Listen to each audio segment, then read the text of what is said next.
어, 오늘 이 제1회의 사회를 맡은 저는 서울대학교 은퇴한 지 한 1년 정도 경과한 박찬욱 명예교수입니다.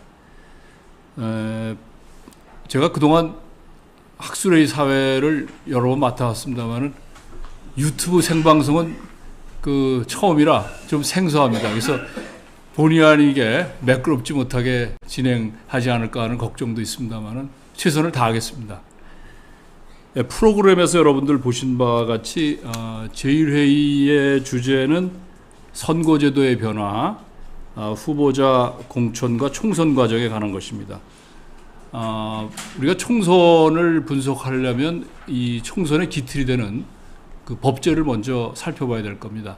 이번에는 이른바 준 연동 비례대표제라는 제도가 도입이 됐고, 또 선거 연령이 18세로 인하되었고, 또 지역구를 일부 지역구의 경계를 조정하는 그 선거구 획정이 있었습니다. 그래서 그런 문제들이 제1회의에서 논의되겠습니다. 이와 아울러 선거 자유의 선거운동 자유와 또 공정성, 이 문제도 다루게 될 것입니다. 이 주제와 관련해서는 이제 그 발표문의 실제 제목은 21대 총선의 과정과 제도적 쟁점이 되겠습니다. 그리고 제2주제는 선거 결과에 나타난 국민의 선택입니다. 선관위가 공식적으로 집계한 선거 결과도 있고, 또 그리고 여론조사 자료도 있습니다. 그래서 이런 자료를 토대로 해서 유권자가 어떤 선택을 했느냐, 이 유권자 선택에 미치는 영향은 무엇이었는가, 뭐 이런 것을 분석하게 되겠습니다.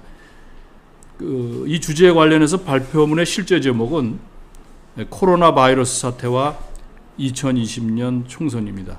뭐 이번 총선은 이 코로나 팬데믹을 빼놓고는 아마 총선의 여러 가지 그 내용, 결과를 아마 제대로 분석하기가 어려울 겁니다. 그래서 제목도 이제 그것을 반영한 것으로 보입니다. 발표자 두 분이 계속해서 발표를 하시고, 그리고 또 각각 발표에 대해서 또 토론 맡으신 분들을 모셔서 또 토론을 하는 순서로 그렇게 이행을 하겠습니다. 그럼 먼저 제가 이제 그 발표 들어가기 전에 이제 시간 배정에 대해서 좀 말씀을 드려야 될 것 같은데, 제1회의 시간이 한 100여 분 정도 할당되어 있습니다. 그래서 그런 제약 속에서 발표하신 분이 한 25분 정도 쓰시고, 그리고 토론하신 분들은 한 15분 정도 해주시면은, 그러면 이제 발표와 토론이 되고, 남는 시간에는 이제 여기 방청석은 없습니다만은 여기 이 자리에 참석하신 분들이 혹시 추가적인 논평이나 질문이 있으시면은 또 받기로 하고, 그걸 포함해서 마지막에 이제 발표자들께서 다시 응답을 해주시는 그런 순서로 가겠습니다. 그렇게 되면은 이제 제가 제1회의를 마무리할 수 있을 것 같습니다. 자, 그러면은 이제 아까 말씀대로 발표 순서로 들어가겠습니다. 예, 안녕하십니까. 덕성여대 조진만 교수입니다. 좋은 자리에 초대해 주셔서 감사합니다. 지금 21대 총선이 끝난 지가 이제 한 달 남짓 정도 흘렀습니다. 이거와 관련해서 여러 가지 21대 총선의 의미라든지 결과 분석들이 이루어지고 있는데요.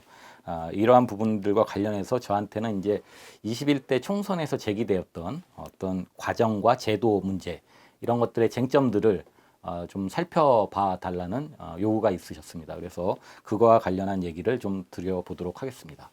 21대 총선은 뭐 국내적으로 뿐만이 아니라 세계적으로도 굉장히 의미 있는 선거입니다. 왜냐하면은 이 코로나19 사태 위기 속에서 전국적인 차원의 선거를 세계에서 최초로 실시한 사례거든요. 그리고 실질적으로 이렇게 전국적인 선거를 실시했음에도 불구하고 이 확산이라든지 이런 게 심각하게 나타나지 않았던 측면에서 굉장히 선거 관리라든지 국가의 어떤 질병 관리에 대한 아주 모범적인 사례가 되고 있습니다. 그리고 그 외에도 여러 가지 총선의 과정상에서 21대 총선은 이전 선거와는 굉장히 다른 특징들을 많이 보였습니다. 당초 코로나19 사태 때문에 투표율이 좀 낮을 것이다라는 우려들이 있었는데요. 사실 21대 총선은 2000년대 들어선 총선 중에서 투표율이 가장 높았습니다. 66.2%를 기록했고요. 사전 투표가 도입된 이후에도 가장 높은 투표율을 기록을 했습니다. 2007년도 대선보다도 투표율이 더 높았습니다. 그만큼 유권자들이 코로나19 사태 속에서도 뭔가 정치적인 참여를 하고 투표를 통해서 보여주고 싶은 이 표심, 민심들이 분명히 존재했었다라는 거거든요. 근데 이런 부분들은 아마 이제 정치학자들이 추후에 다양한 분석을 통해서 그 의미와 이 결과에 대한 해석들을 해 나갈 거라고 보여집니다. 21대 총선은 실질적으로 보수와 진보 양진영이 정면적으로 충돌하고 세가 결집되는 양상으로 진행이 됐습니다. 그리고 지금까지 압축적인 경제 성장, 이게 보수 영역이고, 그다음에 압축적으로 또 민주주의를 했는데, 이게 이제 진보 영역을 대표했는데, 이 두 세력이 정면적으로 대결해서 한판 승부를 본 그런 선거였다라고 볼 수 있습니다. 선거 결과로 놓고 보면은 이 보수 야당이 굉장히 큰 패배를 한 선거입니다. 역대 지금 4번째 전국 선거에서 계속 패배를 하고 있어가지고요. 이런 한국 정치의 어떤 지형이라든지 주도권의 변화에 대해서 이제 주목해서 해석할 필요가 있다라고 보여집니다. 다만 제가 맡은 부분은 이런 뭐 21대 총선의 결과에 대한 다양한 해석뿐만이 아니라 우리가 21대 총선을 보면서 여러 가지 제도적인 부분들을 좀 살펴볼 필요가 있다라고 생각을 합니다. 왜냐하면은 21대 총선이 이 선거 과정과 제도와 관련해서 여러 가지 다양한 문제점들을 아주 총체적으로 보여준 선거라고도 볼 수 있습니다. 그래서 그러한 부분들을 제가 몇 꼭지로 나눠서 좀 살펴보고자 합니다. 첫 번째는 준연동형 비례대표제라는 선거제도 개혁이 일어났는데 이거와 관련한 문제, 그리고 그거와 연관해서 위성정당들이 출연했던 문제들을 좀 얘기하고 싶고요. 그 다음에 이 선거 한 달 좀 넘어서나 됐던 이 선거구 획정 문제, 이것도 좀 살펴보고자 합니다. 그리고 선거 운동과 관련해서 저희 공직선거법 문제도 좀 다뤄보고 싶고요. 그 다음에 선거 연령이 만 18세로 이번에 처음 인하가 됐는데 그거와 관련한 민주시민 교육 문제, 이런 것들을 좀 다뤄보고자 합니다. 먼저 선거제도에 대해서 좀 살펴보도록 하겠습니다. 제가 절 제목은 이상한 선거제도의 모순적 효과라고 절 제목을 뽑았는데요. 사실 이 준연동형 비례대표제라는 게 전 세계적으로 유례가 없을 정도로 굉장히 특이한 선거제도입니다. 다만 이게 기존의 어떤 1인 2표 병립제보다, 기존 선거제도보다 좀 더 비례성이 높고, 그 다음에 그런 차원에서 군소정당들이 좀 더 의석 확보를 하는데 유리한 측면이 분명히 존재를 했습니다. 그래서 실질적으로 정치 분야에서 정치 제도라는 것들이 이 기득권, 정치적인 기득권을 갖고 있는 세력들의 이해관계가 총체적으로 반영돼 있거든요. 그래서 실질적으로 양당들이 반대하는, 합의를 하지 못하는 선거제도 개혁, 이런 것들이 쉬운 측면이 없습니다. 그러니까 쉽게 이루어지지 않는 측면이 있습니다. 근데 이번에는 굉장히 특수한 상황이었죠. 제1야당인 미래통합당에서 당시의 자유한국당인데 이 선거제도 개혁에 대해서 굉장히 비판적인, 그리고 반대하는 입장을 보였습니다. 근데 여당과 이 군소정당들은, 특히 군소정당들 입장에서 보면은 이게 굉장히 의석 확보하는데 절대적으로 유리하다라는 관점이 있었고요. 보수 제1야당이 반대함에도 불구하고 군소정당들 입장에서 보면 자기들의 이해관계를 좀 더 증진시킬 수 있는 선거 개혁을 할 수 있는 절호의 기회가 온 측면이 있었습니다. 이거 조금 무리하고, 이게 정치권들 간에, 특히 주요 정당들 간에 합의가 없이 이 선거제도가 우여곡절 속에 이루어졌다라고 볼 수 있습니다. 문제는 이 미래통합당에서 만약에 이 반대에도 불구하고 준연동형 비례대표제를 개혁을 하면은 비례용 정당을 별도로 만들겠다라는 선언을 했습니다. 그래서 이 부분이 이게 군소정당들이 의석을 뺏기는 꼴이 되거든요.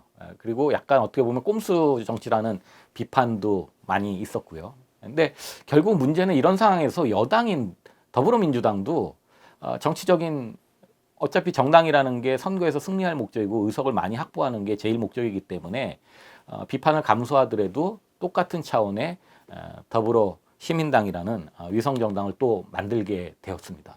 결국은 거대 정당들이 반칙을 하면서 당초 선거제도 개혁의 취지를 무색하게 만드는 위성정당, 비례용 위성정당을 만들다 보니까 군소정당들이 굉장히 곤욕스럽고 괴로운 상황들이 전개됐습니다. 그래서 사실 3% 이상, 정당 투표에서 3% 이상의 득표율만 받으면 굉장히 의석을 상당 수준 확보할 수 있을 거라는 기대가 있었거든요. 그래서 이번에도 보면 정당 투표에 35개의 정당들이 등록을 하고 투표용지도 48.1cm, 그래서 실질적으로 이 전자개표를 잘 못하고 수개표로 진행되는 이런 식의 문제점들도 있었습니다. 그렇지만 그만큼 이 준영동형 비례대표제를 통해서 군소정당들이 의석을 확보하기가 쉽다라는 인식이 존재했는데 실상은 그렇게 안 됐던 거죠. 거대 양당들이 반칙을 하다 보니까 실질적으로 의석의 거의 80%를 양대 정당들이 독점을 하게 되고요.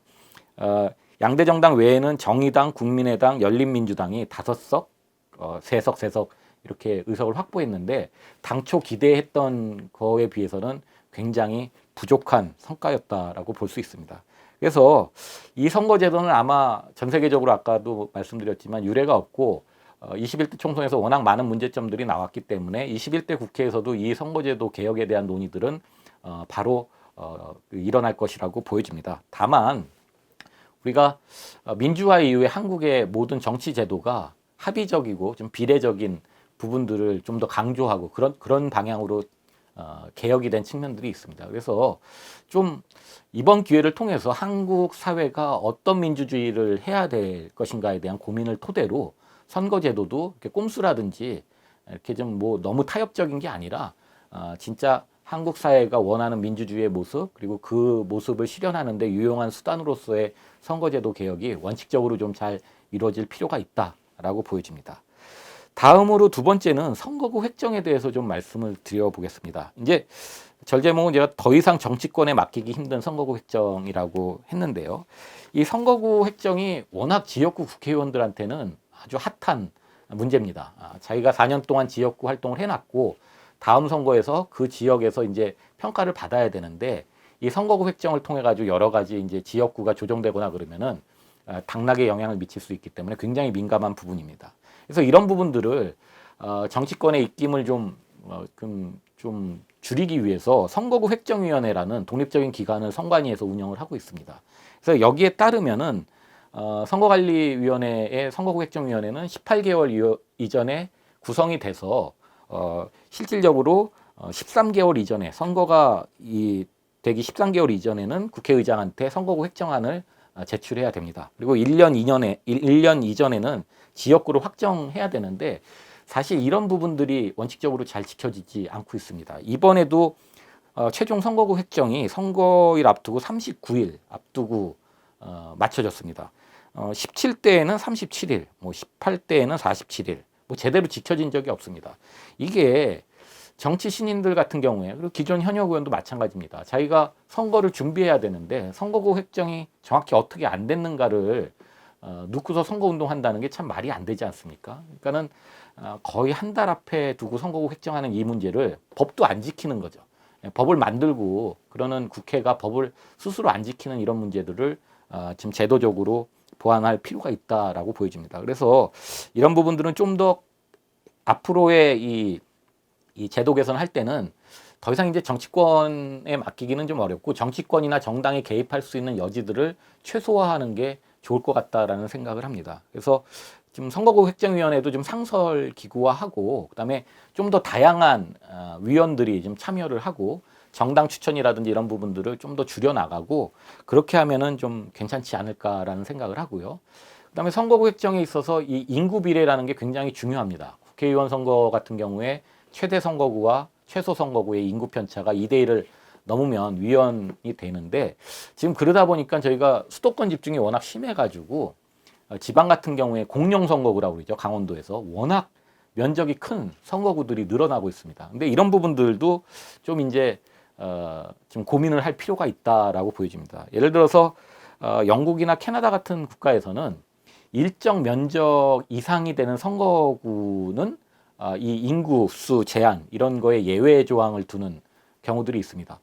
너무 크면은 국회의원 한 명이 지역구 활동을 제대로 수행하기가 어렵지 않겠습니까? 그래서 이런 해외 사례들을 좀 통해 가지고 선거구 획정의 원칙에 대해서도 좀 더 정교한 좀 안을 좀 마련할 필요가 있다라고 보여집니다. 그 다음에 세 번째로는 정당 민주주의 관련해서 공천의 문제를 좀 지적하고 싶습니다. 사실 민주주의라는 게 뭐 전 국민 중에서 가장 뛰어난 사람을 대표로 뽑는 체제는 아닙니다. 그러니까 주요 정당들이 공천한 사람들 중에서 유권자들이 선택하게 되는 측면들이 있거든요.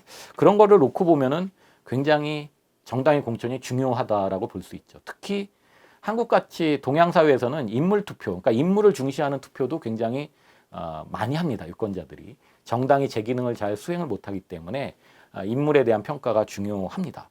그래서 공천이 굉장히 중요한데 그럼에도 불구하고 이게 제대로 되는 측면이 없고 오히려 더 퇴보하고 후퇴하는 거 아닌가. 특히 21대 총선을 놓고 보면은 이 정당의 공천 문제, 특히 미래통합당의 이 공천 문제를 놓고 비판적인 목소리가 많았다라는 점을 우리가 좀 주목할 필요가 있다라고 생각을 합니다.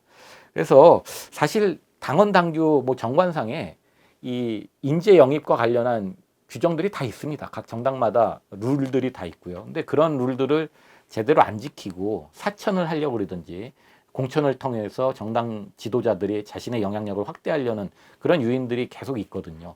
당원들도 부족하고. 그래서 이런 부분들을 조금 잘 개선할 필요가 있다. 결국은 한국 정치의 유권자 수준이 굉장히 높기 때문에 정당들도 어떠한 과정을 통해서 얼마나 훌륭한 인물들을 공천하느냐가 실질적으로 선거 결과를 좌우하는데 굉장히 중요한 영향을 미치는 그런 시점이 왔다라고 보여집니다. 그래서 이 부분은 정당이 공천하는 건 고유 권한이고 책임이 있는 부분이기 때문에 왈가왈부하기 참 힘든 부분도 있지만 정당들 스스로 21대 총선을 계기로 공천의 중요성을 민주적인 공천의 중요성을 좀 인식하고 그런 부분들을 잘 개선해 나가야 되겠다라는 생각을 합니다. 또한 지금 보면은 여성이라든지 청년이라든지 그다음에 여전히 비례대표 공천 다양하게 하지만 수도 적고 전반적인 국회의원들로 보면은 아주 국민들의 다양한 모습들을 국민의 대표기관으로서 이렇게 잘 발현하고 있는가, 구성되어 있는가에 대해서는 좀 의문을 가질 수 있다라고 보여집니다. 그래서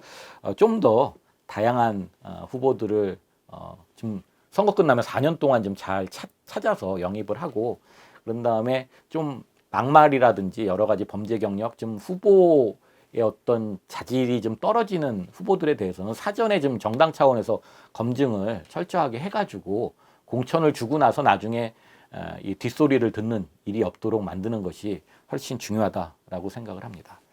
자, 네 번째는 선거법에 대해서 좀 말씀을 드리고 싶습니다. 저는 시효가 다 된 규제 중심적 선거법이라고 제목을 했는데요. 한국이 과거 이제 조직선거, 금권선거 이런 문제들이 있었기 때문에 이 돈 안 드는 선거, 공명선거를 위해서 공직선거법상의 어떤 규제들이 굉장히 강한 측면들이 있습니다. 근데 선거에서는 공정한 선거의 가치뿐만이 아니라 본연의 가치, 선거의 자유, 유권자들이 자유롭게 표현하고 선거운동하고 그걸 통해서 알 권리를 보장받는 이 부분도 굉장히 중요하거든요. 근데 한국은 약간 이 공정이라는 가치가 선거에 있어서 자유라는 가치보다 좀 더 높은 측면이 있었습니다. 근데 이제는 민주주의도 꽤 오래 했고 여러 가지 선거 환경이라든지 이런 부분들이 바뀌었기 때문에 약간 자유의 가치를 좀 더 보장해 줄 수 있는 그런 차원의 공직선거법 개정을 좀 모색할 필요가 있다라고 보여집니다. 근데 문제는 이 부분을 현역 국회의원들이 사실 잘 좀 좋아하지 않는 측면들이 있습니다. 왜냐하면 공직선거법이 까다롭고 정치 신인들이 마음 놓고 선거운동을 못할 수 있거든요. 그러면은 현역 국회의원들 입장에서 보면은 의정보고라든지 다양한 활동을 통해서 이미 인지도도 있고 활동할 수 있기 때문에 이렇게 규제적인 선거법은 사실 정치 신인들한테 굉장히 불리한 측면들이 있습니다. 그래서 국회의원들 스스로 그 문제에 대한 학계라든지 선관위에서도 개정 의견을 내도 이게 적극적으로 수용이 안 되는 부분들이 바로 이런 이해관계가 있기 때문이라고 보여집니다. 그래서 조금 21대 국회에서는 조금 이런 부분들을 좀 개선을 하고 앞으로는 좀 규제 부분은 좀 강력하고 좀 최소한에서 굉장히 강력한 규제, 이 똘똘한 규제들 중심으로 좀 구비를 해놓고 전반적인 선거에 대한 규제는 선거 비용을 쓰는 거 중심으로 좀 개정해 나가는 게 좀 더 민주적인 방식이고 바람직한 방식이지 않나라는 생각을 합니다. 자, 그다음에 네 번째는 선거 연령 인하에 따른 민주시민 교육 문제를 좀 짚어보도록 하겠습니다. 저희가 이 지금 민주시민 교육 관련해서 만 19세 선거 연령을 갖고 있었는데 사실 전 세계에서 지금 만 19세 선거 연령을 갖고 있는 나라는 단 한 나라도 없습니다. 그 얘기는 이전에 저희가 18세 이전에 만 19세 유지한 나라가 대한민국이 유일한 나라였다라는 겁니다. 그래서 대부분의 나라들이 만 18세의 선거 연령을 채택하고 있기 때문에 그 추세에 맞춰서 지금 선거 연령을 인하했다라고 볼 수 있고요. 다만 이러다 보니까 고3 학생들이 뭐 정치화 된다라는 우려들이 있는데 이 부분들은 뭐 고등학생 3학년이 정치적으로 무관심하거나 이렇게 놔둘 수가 없는 환경이거든요. 그러니까 오히려 그 학생들이 민주시민으로서 올바른 선택을 할 수 있고 그런 민주시민 교육을 접할 수 있는 기회들을 많이 주는 게 바람직하지 않나라는 생각을 합니다. 사실 우리가 초중고등학교 때 영어 단어 먼저 외우고 수학 공식 먼저 외우지 민주주의라든지 이런 부분들을 이 초중고등학교 과정에서 제대로 배울 수 있는 기회들이 많지 않았습니다. 그래서 이런 부분들을 좀 잘 마련할 필요가 있고요. 그다음에 선생님들 입장에서 봐도 교직 같은 거를 수행할 때 사실 민주주의 관련한 이런 부분들을 좀 학습을 해야 된다라고 보여집니다. 단순하게 교수법 그런 게 아니라 민주주의에 대한 부분들을 선생님들이라든지 여러 차원에서 좀 학습을 하고 그런 부분들을 그 체험할 수 있는 다양한 프로그램들을 좀 마련할 필요가 있다라고 생각을 합니다. 지금 선관위도 기초 단위로 다 있고요. 대학이라든지 학교라든지 다 인프라들이 있기 때문에 그런 것들을 좀 전문적으로 할 수 있는 인력, 전문가들을 좀 양성을 해서 다양한 프로그램들을 운영을 하면은 큰 문제 없이 선거 연령을 더 인하하더라도 한국의 민주주의가 그렇게 위태롭거나 그렇지 않다라고 생각을 합니다. 그래서 지금까지 21대 총선에서 나왔던 제도적인 문제점들에 대해서 핵심적인 부분들만 몇 가지 짚어봤습니다. 이런 부분들의 개선이 21대 국회에서 이루어져서 좀 더 한국의 민주주의가 발전하고 내실화될 수 있는 기회가 됐으면 좋겠습니다. 이상으로 제 발표는 마치도록 하겠습니다. 감사합니다. 네, 안녕하세요. 서울대학교 강원택 교수입니다. 오늘 제가 발표할 주제는 이번 총선 결과인데요. 총선 결과를 특히 이제 코로나 바이러스 사태 하에서 치러졌다는 그 상황을 고려해서 이런 코로나 바이러스 사태가 어떤 영향을 미쳤을지에 대해서 분석을 했습니다. 시기적으로 보면 2020년 총선은 문재인 정부 3년이 지난 시점에 치러지는 선거이기 때문에 지난 3년간의 국정 운영에 대한 전반적인 평가, 그러니까 회고적 평가의 의미를 담고 있다고 볼 수 있는데, 그러나 코로나 사태가 생겨나면서 상당히 많은 변화가 일어났습니다. 그리고 선거 결과도 우리가 봤던 것처럼 여당이 압승을 거뒀죠. 그래서 과연 그런 그 여당의 승리에 이 사태가 어느 정도 영향을 미쳤을까? 그것이 지금 오늘 발표의 중요한 질문입니다. 자, 일단 먼저 어떤 정책들에 대해서 사람들이 어떻게 평가를 했는지, 문재인 정부가 있었던 주요 쟁점이 됐던 정책에 대해서 살펴봤습니다. 이게 3보다 크면 부정적이고요. 3보다 작으면 대체로 뭐 긍정적이다, 뭐 아주 긍정적이다, 긍정적이다. 이게 1, 2, 3이 중간쯤 됩니다. 4는 이제 부정적인 거죠. 5가 제일 크고요. 여기서 보면 쭉 있는 적폐청산, 탈원전, 소주성, 뭐 주 52시간, 부동산, 검경, 그다음에 그 공수처, 자사고, 정시 확대, 대북 정책, 그다음에 조국 장관 이렇게 있는데요. 전체적으로 보면 다 3보다 작은 값들이 많고 3보다 높은 값이 나온 건 탈원전이 조금 높게 나왔고요. 그 다음에 조국 장관 임명이 3.48로 조금 더 높게 나왔습니다. 그러니까 이 부분은 이제 전체적으로 보면 3보다 낮은 가격이니까 생각보다 그렇게 아주 전체적으로 봤을 때는 그렇게 비판적인 거는 생각만큼 많지 않았다. 그러니까 소득주도 통계이 딱 중간쯤 되네요. 그죠? 이렇게 나왔습니다. 그런데 그렇지만 이거를 이제 지지정당별로 보게 되면 이제 차이가 크게 나타납니다. 이 밑에가 잘렸는데, 적폐청산이라든지 모든 면에 있어서 다 큰 차이가 나타납니다. 그러니까 그러니까 더불어민주당을 지역구에서 찍었느냐, 아니면 미래통합당을 찍었느냐에 따라서 아주 커다란 차이가 나타나는데, 여기서 이제 T 검정이라고 되어 있는 게 이게 이 두 집단 간의 평균의 차이를 설명해 주는 그런 그 통계치입니다. 그래서 T 검정 값이 큰 게 두 집단 간의 차이가 크다, 이렇게 생각하시면 될 것 같은데요. 제일 큰 게 이제 공수처고요. 이게 42나 나왔죠, 그죠? 그다음에 검경 수사권조 정도 굉장히 크고, 그다음에 적폐성탄도 제법 큽니다, 그죠? 그다음에 여기 지금 빠졌습니다만 조국 장관 임명도 꽤 크게 나왔고, 그다음에 소득 주도 성장, 이것도 이제 그렇습니다. 그래서 아까 앞에서 봤을 때는 뭐 전체적인 평가는 무려 3보다 작은 값이 나왔지만, 실제로 보게 되면 어느 정당을 지지했느냐에 따라서 그 각 정책을 바라보는 두 그 집단 간에 극명한 차이가 존재했다. 따라서 문재인 정부 하에서 있었던 그 정책 논란이 됐던 것은 매우 상반된 평가를 받았다. 그러니까 그 문재인 정부에서 상당한 정도로 우리 사회가 정치적으로 분열이 있었다 그럴까요? 하여튼 뭐 그런 특성을 보여주고 있습니다. 자, 이것은 이제 문재인 대통령을 얼마나 좋아하느냐의 정도와 각 이 정책들이 얼마나 잘 됐느냐를 이제 평가한 겁니다. 이게 평가한 건데, 보시는 대로 이제 다 상관계수가 다 높습니다. 요거 하나 낮네요, 그죠? 대학 입학 정시 전형 확대만 조금 낮게 나타났고요. 나머지는 다 뭐 5 이상에 나왔습니다. 제일 크게 나타났던 거는 이제 이 공수처가 굉장히 크죠, 그죠? 공수처가 굉장히 크게 나타났고, 그 다음에 대북 뭐 적폐청산, 그 다음에 대북 정책, 그 다음에 검경 수사권 조정이 다 0.7 이상의 높은 가격이 나왔습니다.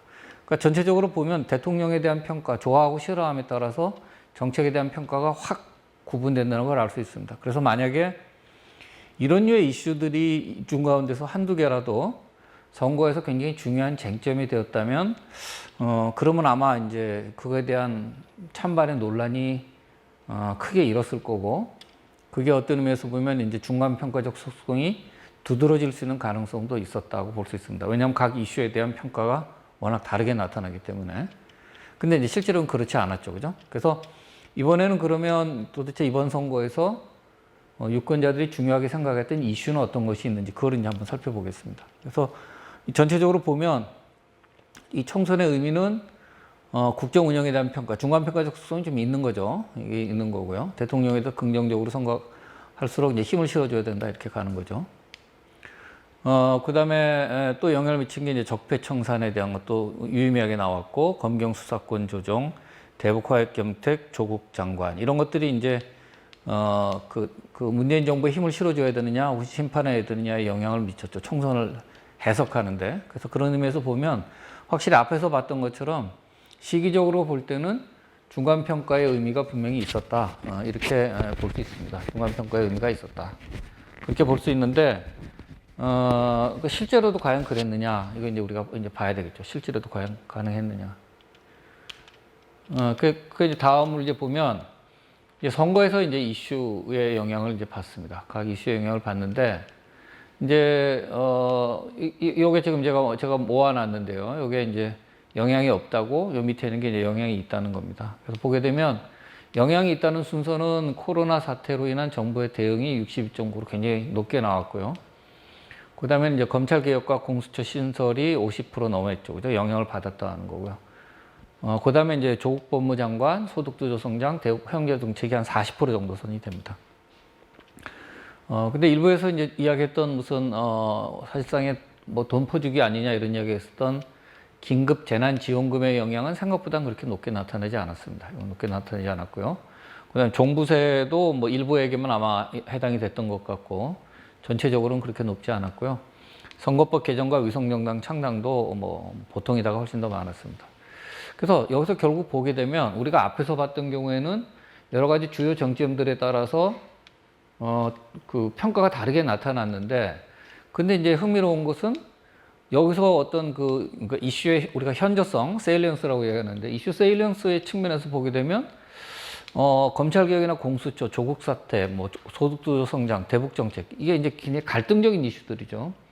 찬반이 명확하게 갈릴 수 있는 갈등적인 이슈들이었는데, 이런 이슈들은 별로 드러나지 않았고, 이 코로나 사태, 그 다음에 공수처, 뭐 이런 정도 것들이 오히려 더 훨씬 더 좀 중요하게 나타났다. 그래서 갈등적인 속성을 지니고 있는 이슈의 현저성은 생각만큼 그렇게 두드러지지 않았다. 그러니까 어떤 의미에서 보면 코로나 사태가 이번에 여당에게 유리하게 작용했던 것 중에 하나는 이런 갈등적인 이슈를 이제 그 현저성 그런 걸 좀 덮었다. 그런 측면에서 우리가 이해할 수 있을 것 같습니다. 자, 그렇지만 이게 이제 각 지지자별로 좀 다르겠죠, 그죠? 그래서 어느 정당에 투표했느냐에 따라서 각 이슈에 대한 영향력이 다르게 나타났습니다. 이게 이제 흥미롭게 서로 다르게 나타났는데요. 더불어민주당 지지자들한테 중요하게 생각했던 이게 이제 여기 있는 것처럼 5에 가까울수록 이제 영향이 크다고 나오는 건데, 저 민주당만 보면 3.87, 3.19, 3.74, 뭐 3.05, 3.34 이렇게 나오죠, 그죠? 제일 크게 나온 건 이제 이겁니다. 코로나 사태에 대한 게 민주당 지지자들한테는 굉장히 중요하게 나왔고, 그 다음에 3.74가 나온 검찰 개혁과 공수처 신설. 이게 이제 민주당 지지자들은 굉장히 중요한 이슈라고 볼 수 있습니다. 이게 있는 거고요. 반면에 이 이슈는 미래통합당 지지자들한테는 생각보다 그렇게 중요하지 않았어요. 미래통합당 지지자한테 중요했던 거는 이제 조국 장관 임명했던 3.85로 나왔죠. 굉장히 높게 나왔습니다. 그리고 대북 화해 협력 정책도 3.45니까 비교적 높게 나왔죠, 그죠? 그래서 뭐 소주성도 뭐 비교적 좀 높았습니다만, 그래서 근데 이제 소주성 같은 경우는 이제 통계적 차이는 나타나지 않았습니다. 좀 높긴 했지만, 그래서 결국 보면 민주당 지지자들한테는 코로나 사태에 대한 정부의 대응, 검찰 개혁과 공수처 신설이 중요한 이슈였고, 반면에 통합당 지지자들한테는 조국 사태하고 대북 화해 협력 정책이 중요한 거죠. 이게 이제 문제가 되는 건 뭐냐 하면 서로 다른 이슈에 관심을 가졌다는 거죠. 그러니까 민주당 지지자들이 관심을 가졌던 이슈와 통합당 지지자들이 가졌던 이슈가 서로 달랐다. 그러니까 말하자면 선거에서 쟁점이 되려면 특정한 사안을 두고 찬반이 맞붙어야 이게 그 쟁점이 될 수 있는 거죠. 그 선거에서. 근데 여기서는 정파적 특성에 따라서 서로 관심을 갖는 이슈가 달라졌습니다. 코로나 때문에. 그러니까 하나의 이슈를 둘러싸고 찬반으로 갈리는 그런 바이폴라라는 양극적인 그런 특성을 갖지 못했기 때문에 하나의 쟁점을 통해서 두 집단이 어떤 지지자를 동원하기는 좀 어려웠다. 특히 이제 중간에 놓이는 그 중요한 중도층을 어느 쪽으로 끌고 갈 거냐가 사실은 이런 바이폴라한 이슈가 있으면 굉장히 중요하게 작용을 할 수 있는데, 그게 여기서 이제 나타나지 못했다고 볼 수 있겠죠, 그죠? 또 하나 재밌는 거는 이제 이 정파, 그러다 보니까 이제 정파적인 특성, 아까 차이가 났지만 그게 더 두드러지는 게 이제 이겁니다. 전체적으로 보면 이제 코로나 바이러스 사태를 정부가 잘 대응하고 있다고 볼 수 있지만, 초기에 이제 대구 지역을 중심으로 확산됐던 데에 대해서는 여러 가지 비판들이 제기됐습니다. 그래서 그거에 대한 책임이 어디에 있느냐라고 물어봤어요. 그랬더니 여기서 이제 문재인하고 민주당은 그러니까 3년 전에 2017년 대통령 선거에서 문재인을 찍은 사람들, 그다음에 그렇지 않고 홍준표, 유승민, 안철수를 찍은 사람을, 이게 야당으로 했습니다. 그래서 그때 문재인을 찍고 이번에도 민주당을 찍은 사람, 그러니까 매우 그 충성스러운 민주당 지지자라고 볼 수 있겠죠. 이 사람들이 봤을 때는 그 초기 확산의 책임은 신천지 교회이다. 이게 60%가 그렇게 되고, 그 다음에는 중국이다. 이렇게 답을 했습니다. 반면에 중앙정부의 책임이라는 건 5.6%밖에 안 되죠. 반대로 3년 전 대선에서 야당 후보 중에 한 명을 찍었고, 이번에도 미래통합당을 찍으면 이거는 이제 매우 충성스러운 이제 보수 진영의 지지자라고 볼 수 있겠죠. 그 사람들이 봤을 때는 중앙정부가 절반 정도의 책임이, 절반 정도는 중앙정부의 책임이다. 중국이 30%고 신천지 교회는 오히려 작습니다. 그죠? 생각보다. 그 다음에 문재인을 3년 전에 찍었다가 통합당을 이번에 이탈한 사람들, 그러니까 뭔가 실망감이 있는 사람들이죠. 그 실망감이 있는 사람들도 중국하고 중앙정부의 책임이 높게 나타났던 거죠. 반면에 이제 3년 전에 야당을 찍었다가 이번에 민주당을 합류한, 그러니까 문재인 정부에 뭔가 긍정적인 평가를 내리는 사람은 여기서 분들이 신천지 교회하고 중국, 이렇게 책임이 됩니다. 따라서 지금 우리가 보는 대로 초기 확산에 대한 책임이 충성스러운 민주당 지지자들이 봤을 때는 신천지 교회의 잘못이다고 본 거고요. 반면에 야당의 충성스러운 지지자들은 문재인 정부의 잘못이다, 이렇게 보고 있는 거죠. 즉 코로나 사태라고 하는 것이 영향을 많이 미쳤다고 하더라도 그거에 대한 평가는 매우 정파적일 수 있다는 거죠. 그래서 모든 사람에게 똑같이 영향을 미치지는 않았다, 이렇게 볼 수 있겠습니다. 자, 그리고 이제 또 하나 흥미로운 게 코로나 사태 관련된 이제 특성인데요. 그래서 이제 몇 가지 질문을 했습니다. 여기서 질문한 게 코로나 사태 같은 위기 상황에서는 최고 지도자를 중심으로 결집해야 된다. 찬성하느냐, 뭐 이런 거죠. 그 다음에 코로나 사태와 같은 위기 상황에서는 개인의 자유가 국가에서 제한받을 수 있다. 동의하느냐, 이런 거고요. 그 다음에 코로나 사태 이후 지방정부의 중요성이 커졌다. 그 다음 코로나 사태와 같은 위기 활동에서는 종교 활동도 제약받을 수 있다. 그 다음에 이제 코로나 사태가 장기화되면 사회적 갈등이 심해질 거다. 그 다음 코로나 사태 이후로 빈부간 격차가 커질 것이다. 이렇게 그 질문을 던져봤는데요. 이 최고 정치 지도자를 중심으로 결집해야 된다. 이 차이가 나타났죠, 그죠? 뭐 뚜렷한 차이가 나타났습니다. 그러나 이제 전체적으로는 다 개수값이 2보다 작죠. 1부터 5까지는 작으니까 이제 이거는 동의하는 부분이 훨씬 높긴 하지만 어쨌든 민주당에서 훨씬 높게 나타났습니다. 근데 여기서 재미있는 거는 사실 요겁니다. 그 위기 상황에서는 국가에서 개인의 자유가 제한받을 수 있다. 종교 활동이 제한받을 수 있다. 이거거든요. 그러니까 어떤 뭐 우리가 일반적으로 이념이라든지 이런 걸 나눌 때 경제적인 측면에서 분배와 시장 뭐 이렇게 나누기도 하지만 또 다른 하나의 축은 그러니까 권위, 질서, 안정. 또 한편으로는 개인의 자유 선택. 이걸 중요하는 두 가지 축이 있을 수 있죠. 이걸 우리가 자유지상주의 대 권위주의 축이라고 볼 수 있습니다. 그러니까 리버테리안 쪽을 강조하는 사람들은 개인의 자유나 선택을 훨씬 더 중요하게 생각을 하죠. 선호. 반면에 오소리테리안 축을 중시한 사람은 그럼 이제 질서가 중요한 거죠. 그다음에 뭐 제약 받을 수 있는 거죠. 자유나 이런 것도. 그러니까 우리가 일반적으로 한국 정치에서 조금 더 진보적인 형태의 특성, 즉 리버테리안적인 속성을 갖고 있는 거는 민주당 쪽 사람이라고 생각을 할 수가 있습니다. 그렇죠? 근데 흥미롭게도 코로나 사태에서 국가에서 개인의 자유가 제한받을 수 있다. 이건 굉장히 리버테리안적인 항목인데 거기에 대한 응답은 민주당 지지자들 사이에서 더 긍정적으로 나왔습니다. 미래통합당에서 오히려 거기에 대해서 좀 더 주저하는 게 나타났고요. 또 한편으로는 종교활동이 제한받을 수 있다. 이것도 마찬가지죠. 종교활동이 제한받을 수 있다는 것도 자유지상주의적 축에서 보면 이건 안 되는 거죠. 진보적 시각에서는. 그러나 여기서도 민주당에서 동의의 비율이 훨씬 더 높게 나왔습니다. 그러니까 바꿔 이야기하면 지금 여기 있는 이 질문들, 코로나 사태에 대해서 개인의 자유가 침해받을 수 있는 데에 대한 것들은 개인의 가치나 신념에 대한 응답이기보다는 정파적인 응답이라는 거죠. 말하자면 문재인 정부를 도와야 된다는 입장에서 제한받을 수 있다는 걸 공감을 하는 거고 그게 아닌 거고 뭐 이런 거죠. 그래서 또 재미있는 건 여기도 마찬가지인데요. 여기는 코로나 이후에 일어날 수 있는 부정적 사회적 결과입니다. 그러니까 집단 간 사회적 갈등이 심해진다. 지역이라든지 빈부간 격차가 커질 것이다. 그러니까 뭔가 그 이후의 상황이 부정적으로 전개될 수 있다. 거기에 대해서 어떻게 생각하느냐 그랬더니 통합당 지지자들은 그럴 수 있다라는 긍정적인 응답이 오히려 높았고요. 반면에 민주당 지지자들은 그 비율이 상대적으로 낮았습니다. 그러니까 그 코로나 사태와 그로 인한 여러 가지 결과에 대해서 이 바라보는 시각이라고 하는 것이 뭐 큰 틀에서는 공감대가 있다고 볼 수도 있지만 정파적 관점에 따라서 전혀 상이한 평가를 하고 있다는 겁니다. 그러니까 코로나 사태가 있었다고 하더라도 그거에 대한 해석은 이미 정파적인 걸로 나눠져 있었기 때문에 코로나 사태가 누구한테 유리하게 불리하게 이렇게 가지는 않았다. 뭐 그렇게 볼 수도 있겠습니다. 자, 그래서 최종적으로 제가 이제 한번 모델을 만들어 봤는데요.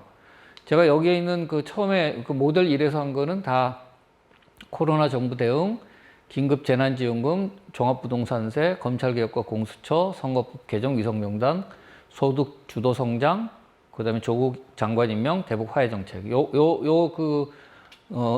이슈들만 갖고 이 이슈가 더불어민주당과 통합당 지역구에서 어느 정당을 찍었는지에 대해서 살펴봤더니 전체적으로 소주성이 경제정책하고 대북 화해 정책을 제외하고 나면 다 유의미하게 차이가 나타났습니다. 잘한다고 코로나 정부 등 잘한다고 하면 이제 뭐 민주당을 더 많이 찍었고 뭐 그런 거죠. 지지하면 그렇고 반대하면 이제 많이 찍은 거고 조국 장관 임명에 반대할수록 통합당을 찍은 거죠. 그래서 이슈의 효과들이 비교적 뚜렷하게 나옵니다. 모델 2는 모델 1에다가 이 사회경제적인 요인, 성별, 학력, 소득, 재산, 나이를 집어넣어 봤습니다. 그랬더니 다 이슈의 영향이 다 살아 있습니다. 앞이랑 똑같습니다. 그 소득하고 재산, 나이 이런 거에 이제 차이가 나타났습니다. 그러니까 사회 경제적 요인이 들어가도 이슈 영향은 살아있는 거죠.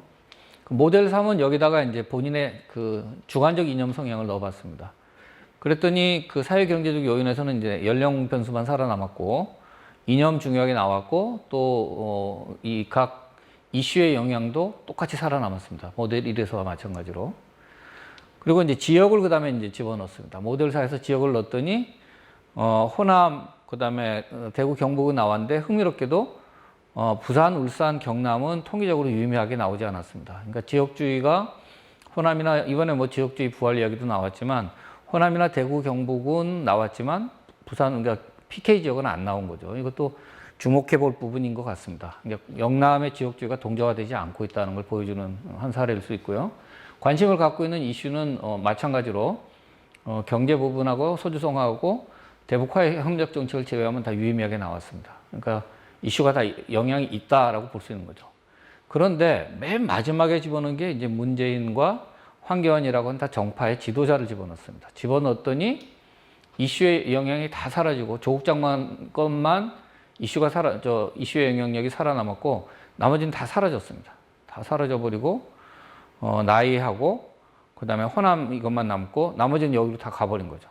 그러니까 바꿔 이야기하면 여러 가지 이슈들이 이미 문재인에 대한 평가, 황교안에 대한 평가 속에 다 들어가 있는 거예요. 정파적으로.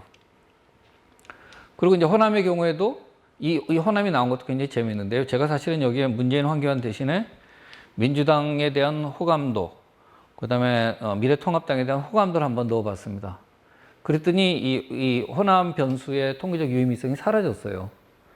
그러니까 당의 민주당일 경우에는 민주당이라고 하는 그 당에 대한 호감도에 호남 지역이 다 들어가게 되는데 문재인을 하게 되면 이제 호남이 살아남게 되는 거죠. 이거는 일종의 이낙연 효과가 호남 지역에서 있지 않았나 그걸 보여주는 것이라고 볼 수 있습니다. 근데 하여튼 중요한 거는 조국 이슈를 제어하고 나면 나머지 이슈에 대한 평가는 이미 이 정파적인 속성 속에 다 흡수가 되어 버렸다. 그렇게 이야기할 수 있겠죠. 그래서 전체적으로 제가 했던 이 그 내용을 결론을 지으면 일단 앞에서 본 대로 갈등적인 이슈들은 많이 있었지만 코로나 사태 이후에 그것이 드러나는 이슈, 우리가 선거 연구에서 말하는 이슈 세일리언스를 갖고 있는 것은 그렇게 크지 않았다. 특히 그 서로 관심을 갖는 이슈가 달라져서 검찰개혁 공수처였고 통합당 지지자는 조국 사태나 뭐 대북 정책이었는데 이게 드러나 있는 이슈, 그러니까 코로나 사태로 인해서 이게 드러나지 않으면서 그러니까 양극적인 형태로 대립하고 경쟁하게 될 수 있는 그런 이슈는 없었다. 그러니까 특히 이제 야당 입장에서는 그 중도의 유권자들을 어떤 비판적인 시각 속에 끌고 들어올 수 있는 그 동원해낼 수 있는 그런 이슈는 갖지 못했다는 거고요. 그 다음에 이제 코로나 이슈는 이제 뭐 두 가지로 볼 수 있는데요. 하나는 첫 번째는 코로나 이슈 자체가 이렇게 나누기가 굉장히 어려운 이슈라는 거죠. 그러니까 대립 이슈, 포지셔널 이슈가 아니라 그러니까 밸런스 이슈, 그러니까 모든 사람이 다 동의하는 이슈라는 거죠. 이거는 뭐 코로나 사태는 보수든 진보든 할 거 없이 빨리 해결이 돼야 되는 이슈인 거죠. 이게 뭐 누구한테 좋고 누구한테 나쁘고 그런 게 없습니다. 그래서 속성 자체가 일단 정쟁의 대상이 되게 어려운 이슈의 특성이 있었고, 그리고 아까 제일 마지막에 했던 그 로지스틱 모델에서 본 대로 이미 정파적인 내용 속에 이제 다 포함이 되어 있었다, 이렇게 볼 수 있습니다. 그래서 마지막으로 이제 제 그 발표를 정리를 하면 그러니까 만약에 조국 이슈가 부각이 됐더라면 아마 민주당으로서는 조금 불리할 수도 있었을 것 같아요. 아까 보신 대로 문재인과 황교안의 변수가 들어간, 지도자 변수가 들어갔을 때도 통계적인 차이가 나타났던, 유의미성이 나타난 건 조국 이슈였기 때문에 그런 류의 이슈가 나왔다면 아마 불리할 수 있었던 거로 보입니다. 그러나 이제 결론적으로 보면 2020년 총선에서는 뭐 코로나 사태 뭐 이런 걸로 해서 모든 게 덮이고 뭐 유리하게 가고 뭐 랠리 라운드 플렉 효과도 있고 뭐 이렇다고 볼 수도 있지만 결국은 최종적인 결론은 각 정파적인 형태로 갔던 거죠. 그러니까 뭐라 그럴까, 기본적인 개인 성적, 그 두 정당이 그 당시에 갖고 있었던 정치적 평가가 그냥 그대로 선거에 반영이 됐다. 그렇게 본다면 결국은 근원적으로 보면 미래통합당이 더불어민주당보다 애당초부터 신뢰를 못 받고 있던 상황이고 그 상황에서 변화를 시킬 수 있는 어떤 이슈는 부각되지 않았기 때문에 원래 있던 그 평가가 그대로 이제 선거에 반영이 된 거죠. 결국 그렇게 돌이켜보면 2017년 탄핵 이후에 변화하지 않은 보수, 그래서 신뢰를 얻지 못한 보수가 결국은 그 다수 유권자들의 마음을 얻지 못했고 그 결과로 크게 패배하게 됐다. 이게 이번 그 선거의 결과라고 생각을 합니다. 제 발표는 여기까지입니다. 감사합니다.